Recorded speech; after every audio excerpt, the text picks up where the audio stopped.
Hola a tothom i benvinguts a Fins als Pistons, on us portarem els resums del Dakar Clàssic 2025. Última etapa amb 33 quilòmetres de navegació, res a dir, simplement gaudiu dels últims moments d'aquest Dakar Clàssic 2025.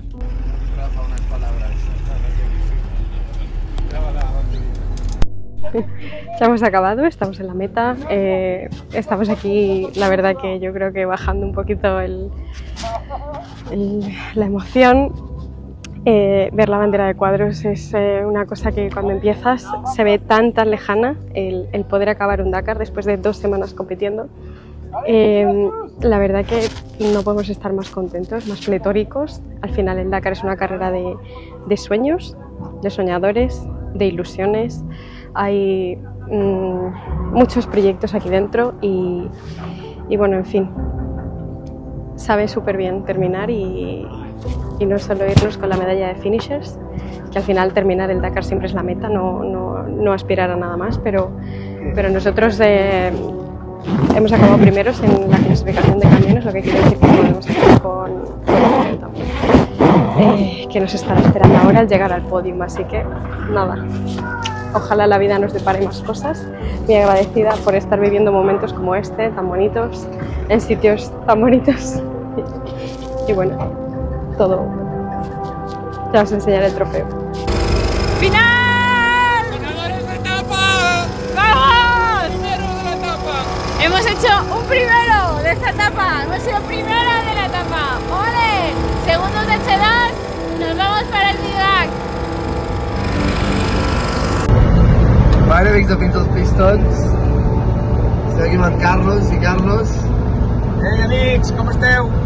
Hem guanyat el Dakar després de 12 etapes que ens pareix el cotxe. Jo he estat malalt. Bueno, han passat moltes coses, ha sigut molt llarg. 12 etapes, 14 dies de carrera, més la prova 15, més els testos 16. I ja sé que l'Aràbia Saudita que acaben de la millor manera, amb el nostre segon Dakar consecutiu i amb el Tuareg, una emoció indescriptible. La veritat és que ara està venint directe tot el cansament i tot l'estrès i tota la pressió que hem tingut aquests dies, que ho podeu veure amb el Moverpis, però supercontents. Ara ja anem cap a Viva, que Carlos?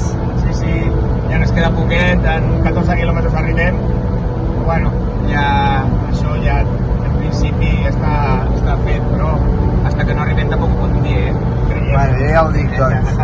Va, una abraçada, salut. I benzina! Adéu. Hola, amics dels Pistons. Dakar acabat, en el meu cas, tercer de participació i tercer acabat. Estic molt content, la veritat. Mai a la vida hagués imaginat poder fer un Dakar i em porto 3. Vull dir que, bé, acabo un bon regust de boca. Aquesta última setmana m'he sentit molt bé. Hem fet una bona regularitat, penso jo, amb els límits de cotxe que tenim, que això és molt difícil, perquè amb un canvi automàtic amb poca potència com teníem, fer la regularitat perfecta és impossible i penso que els resultats han sigut bons. Jo m'he sentit còmode dins dels trams, no he tingut cap problema de navegació i per caps també m'he sentit molt còmode, la veritat.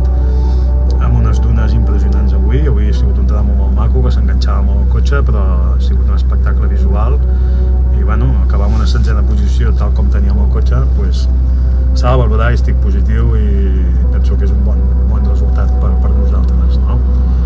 Em volia agrair aquí, sobretot, a Lluís per haver volgut que anés amb ell, a l'equip, l'Anex, la confiança que m'han donat, a la Sílvia, per ajudar-me tant a la preparació d'aquest Dakar i que ella també pogués anar a l'Àfrica. Ha sigut un Dakar molt emocional per part meva, però ha sigut molt dur, duríssim. Hem fet més de 8.000 quilòmetres, vull dir que tela. Però bueno, una experiència més de vida. Dono gràcies a la vida per donar-me aquestes oportunitats de poder fer això i res, demà entrega de premis i demà ens espera una altra excursió, que tenim 2.000 quilòmetres fins a Jeddah, entre demà i demà passat i dilluns torno. Vull dir que som-hi, en casa de la vida. Moltes gràcies a tots pel seguiment. El Dakar ensenya, el Dakar et posa a lloc moltes vegades, se li ha de tenir respecte, com a la vida també se li ha de tenir respecte, però s'ha de gaudir, que és el millor de tot. Vinga!